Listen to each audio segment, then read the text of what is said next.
ClancyPasta presents The Backwards Book, written by Final Report.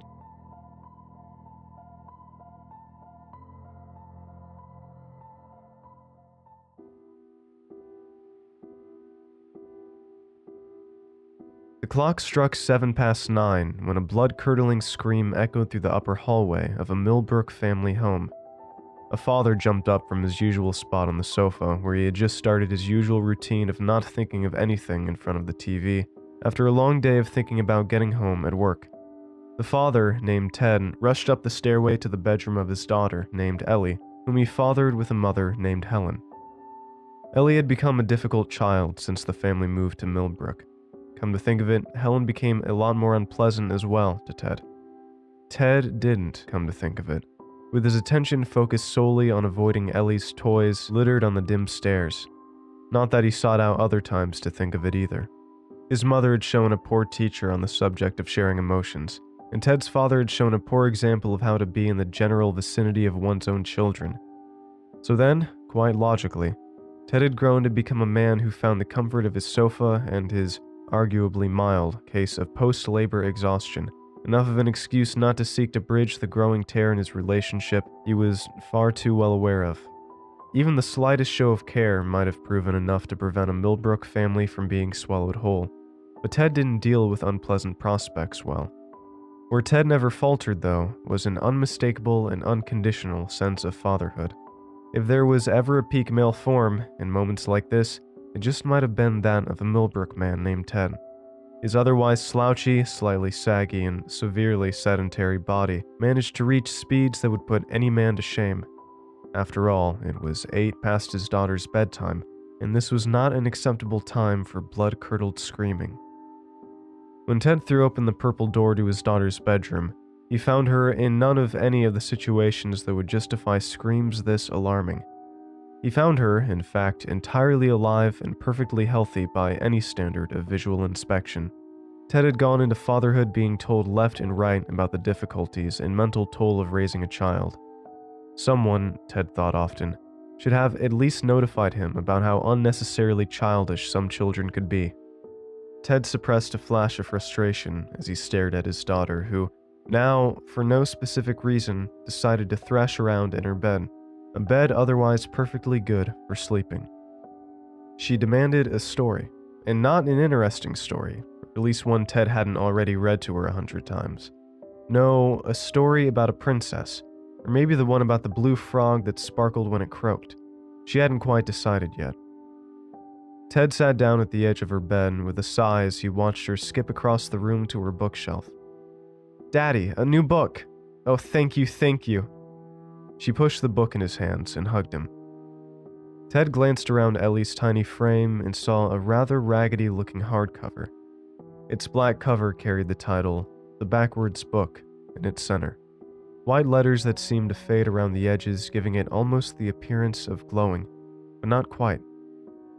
Ted frowned for a few seconds and guided Ellie under the covers. This was not the first time that Helen had brought home odd trinkets from one of her secondhand store strolls. And so, Ted defaulted to his habit of not really caring enough to bother questioning things. The first pages of the book were empty, but unlike its cover, the inside seemed brand new. Bright white, untouched pages. "Daddy," Ellie whined. Ted flipped through some more pages as his daughter's tiny feet started to pitter-patter against his back in a rather annoying fashion. "Go pick out another book, doll," Ted lamely breathed out. "This one's empty." His thumb brushed the edge of the pages as he flipped through the entire book.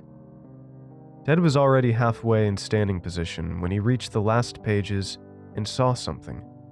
His buttocks still floating indecisively a few inches above Ellie's bed, Ted flipped back to find the page again.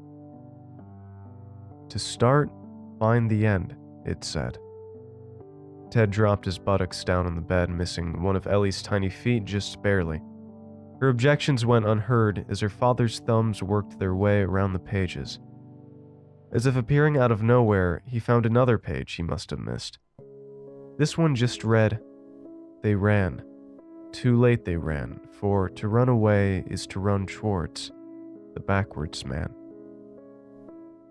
Entirely inappropriate for a children's book.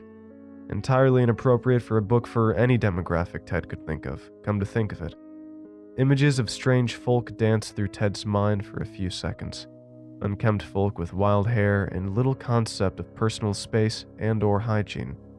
Out-of-the-box thinkers, as one would call them. At any rate, Ted could only imagine the kind of crowd he wouldn't wish to spend a minute with. What normal person would buy a book with just 2 printed pages in it all the way at the end? One of the oddballs in Ted's mind instantly grew the face of his wife, who, he realized, did actually buy such a book. A child screeched and thundered her soft pink fists on the bed behind Ted. It took him a second to let go of the image of his wife, now drinking cheap beer in the back of the minivan as her 12 best but least washed friends danced around a fire, before he recognized the little loud human as that of his own making. With Ted's curiosity entirely piqued, he managed only to murmur a few words halfway between an apology and an excuse before he started flipping pages again. Just, honey, wait. Daddy's going to... He flipped back to the page previous to the last one. A second. The last 2 words nearly fell out of Ted's gaping mouth. Perhaps it was the crudely drawn image of a child lying at the bottom of a flight of stairs that took Ted by surprise. Or perhaps what Ted found hard to process was that it seemed as if a new page kept appearing previous to the last page he flipped. Surely he could not have missed all 3 pages as he flipped through the book the first time. Ted flipped 1 page back. Once more, an image as if appearing out of nothing. A child throwing her tiny, unsocked feet down a flight of stairs, a dark, awkward figure drawn frantically right behind it.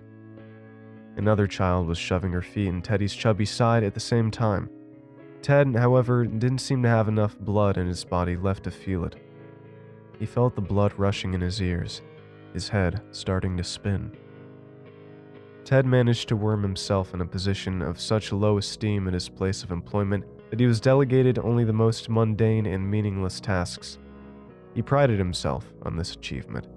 The way his career stagnated meant he would have to work well into retirement age to pay off his humble Millbrook home, but in return, work was mostly reading the paper and waiting to refill the printer. Ted often thought of this, grinning gleefully behind his cup of coffee as he saw his co-workers run from here to there, and from there to elsewhere, to further their career. But in a moment like this, Ted felt a sting of regret for being so wholly unable to comprehend something out of his comfort zone, due to being so wholly satisfied with staying in it. This, of course, hardly helped, as his mind started whirling the more he flipped through the pages. The dark figure seemed to leap backwards, from each page to the previous one, hunting a child in reverse. Then a man who seemed to have had his back torn open after stumbling on a toy in the hallway on the previous page. Both the man and the child retraced their steps to a bedroom, where what now was clearly a father reading a story, to what now was clearly his daughter listening to a story. Occasionally, Ted guided his left thumb over the remaining pages and glanced at them passing, just to make sure he wasn't making things up and there really wasn't any writing or images on the other pages.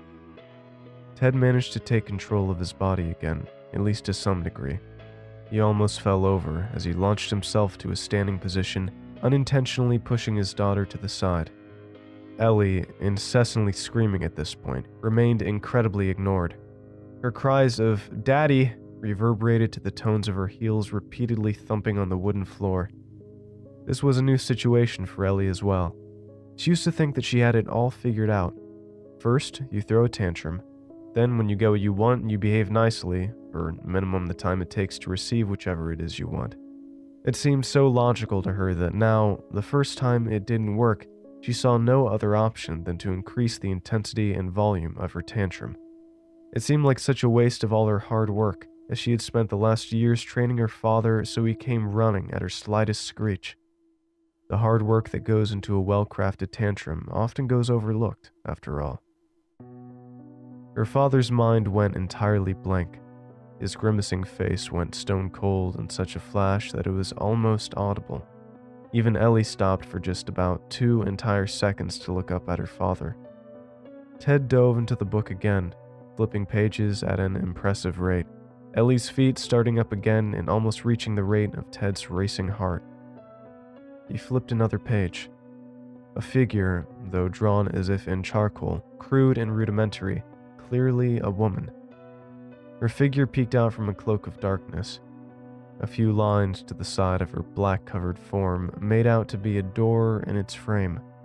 A closet door, perhaps. It was at this point that Ted heard a creaking mere feet to his left. Ted clenched his jaw as he inhaled sharply, the hairs on his back standing up as his eyes opened wide. The closet door creaked, no doubt about it. He threw another look at the page and swore he could recognize his wife's face in the figure. The room was dead quiet now. Even Ellie's sobbing seemed to stop on a moment's notice. Ted turned his head towards her and made a mental note. For the first time in his life, Ted wondered if his soft treatment of her had taught her to fake tears to get her way. But Ellie wasn't paying attention to her father, and so hadn't noticed him noticing her trickery. Her eyes were fixed on the closet door, and as Ted realized this, any thoughts of his daughter faded once more. His wife was in there, surely. Perhaps he was in over his head, and it was all a coincidence. The door creaked and opened just a tiny bit. He could swear he heard muffling. Ted leaped across the room and swung open the door, throwing the book aside. Ted surely was at his best when his family was in danger, a peak example of male prowess, protection as his single purpose, the speed of a gazelle, though, as often the case, the mental capacity of a frog, or perhaps a slug, something slimy and unlikable at any rate. In all the commotion, Ellie glanced down at the heavy object thrown between her legs. If one Millbrook man had only taken one more second to flip one more page, there wouldn't have been one Millbrook child staring confusedly at a page of a woman cloaked in the darkness of a closet which looked a lot like hers. The door on this new page now opened enough to uncover a second figure behind the woman. A man of sorts, in a way. At least shaped somewhat like a man, with seemingly all the parts that make up a man, though very unlike any man Ellie had ever seen. Sitting with his spiny, rounded back towards the door, his ribs and bony hips nearly piercing through his skin. Thin streaks of black hair long enough to almost touch the ground. Limbs frail-looking but upsettingly long, folded along all sides of the figure, aside from one hand twisted inhumanly and placed on the head of a dead Millbrook wife's head, keeping it upright.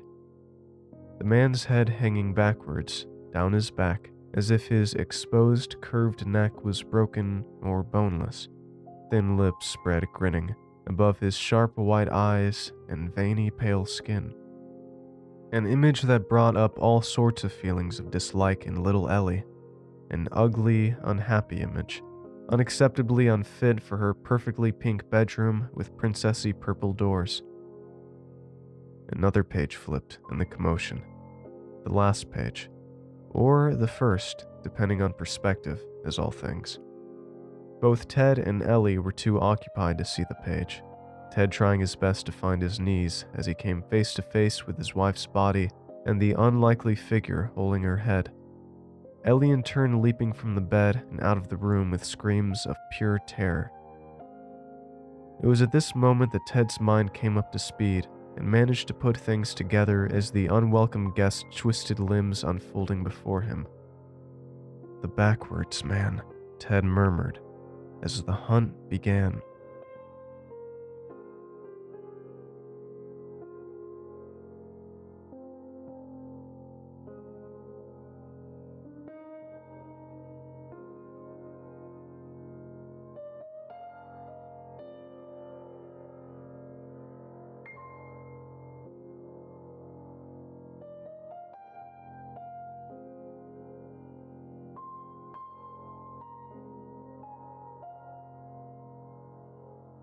Thanks for watching, and I hope you enjoyed today's video.